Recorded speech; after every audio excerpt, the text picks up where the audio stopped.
le corps de M. Saïd Bourarache a été repêché dans le canal de l'Ourcq. L'affaire remonte à la veille, mardi 30 mars. Résumons les faits. M. Saïd Bourarache est vigile dans un magasin de bricolage situé à Bobigny. Juste après la fermeture du magasin, vers 19 h, un client voulant entrer de force malgré la fermeture se heurte au vigile. Altercation, le client revient avec des proches. Échange de coups et le vigile termine dans le canal de l'Ourcq. Précisons que les caméras externes du magasin qui auraient pu faire la lumière sur cette affaire ne fonctionnaient plus depuis 3 jours. De plus, il paraîtrait, de sources non officielles, que M. Saïd Bourarache ait été électrocuté ou tasé avant d'être jeté dans le canal.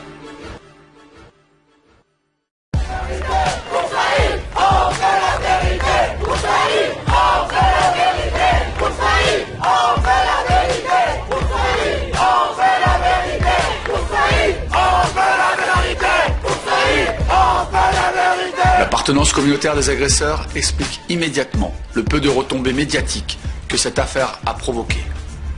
Il se trouve que les agresseurs sont juifs et que la victime est d'origine marocaine. L'appartenance communautaire des agresseurs explique immédiatement le peu de retombées médiatiques que cette affaire a provoqué. Imaginons une seconde la situation inverse. Un vigile juif est agressé par des Français musulmans et retrouvé mort au fond du canal. On entend d'ici le bruit de toute la machine médiatique, les cris d'indignation concernant la montée de l'antisémitisme. On imagine facilement, comme cela s'est vu dans le passé, des hommes politiques français manifester derrière le drapeau israélien. Mieux encore, tout le monde se souvient de la fausse agression antisémite dans le RER qui, dès le départ, a été condamnée par toute la classe médiatico-politique alors qu'il s'agissait d'une affabulation, d'une mythomane.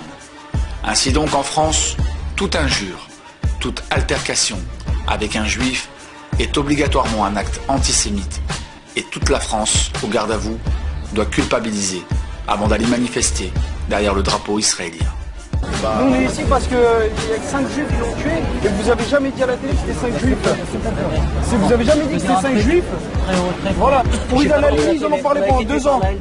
La Ligue de défense juive, il a été tué par des bitards, il a été tué par des juifs organisés, il faut le dire.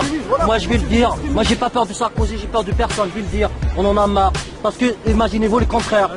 Un juif tué par 5 arabes ou 5 noirs, je ne sais pas quoi.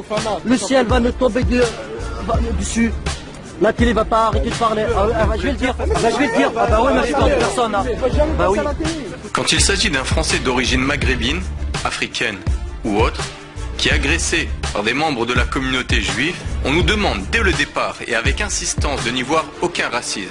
Souvent, il faut que localement et nationalement, les membres de la famille de la victime et ses amis se battent pour briser le silence des médias et donner à l'affaire le retentissement qu'elle mérite.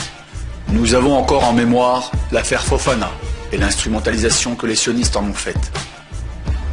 Nous avons aujourd'hui la mort de M. Saïd Bourarache et il est facile de comparer le 2 poids 2 mesures continue. L'agression commise par des membres de la communauté juive contre un non-juif est d'entrée de jeu, occultée, minimisée. Avant même que l'enquête n'ait commencé, on nous demande de ne voir dans l'agression commise par des juifs aucune dimension raciste. Le cadre est fixé d'avance. Pire encore, les agresseurs de M. Saïd Bourarache non seulement nient les faits, mais affirment avoir été victimes d'insultes antisémites. Vous avez bien entendu, victime. Le vigile est mort, mais déjà les agresseurs présumés se posent en victime, ressortant l'antisémitisme. À ce propos, la palme de l'ignominie revient à SOS Racisme.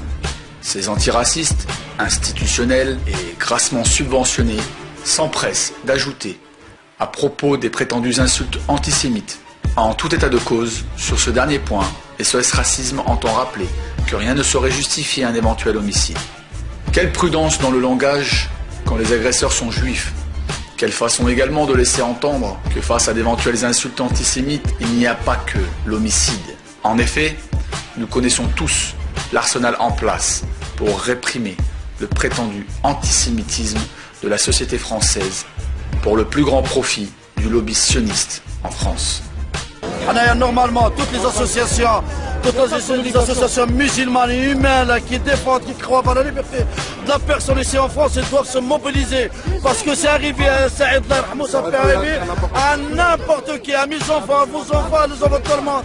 Nous, on ne veut pas de l'injustice, on veut de la justice pour tout le monde. T'as fait une chose, tu dois être puni. Basta.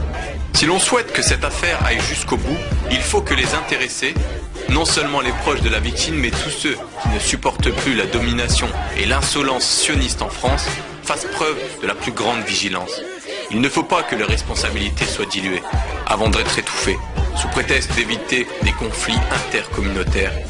Il n'y a pas de conflit intercommunautaire. Il y a une réalité toute simple, facile à constater, un lobby. Le lobby sioniste a pris le pouvoir en France et fait sa loi. C'est ici, dans le canal de l'Ourcq, à l'arrière du magasin de bricolage, que le corps du vigile a été retrouvé. Saïd, âgé de 36 ans, était porté disparu depuis mardi.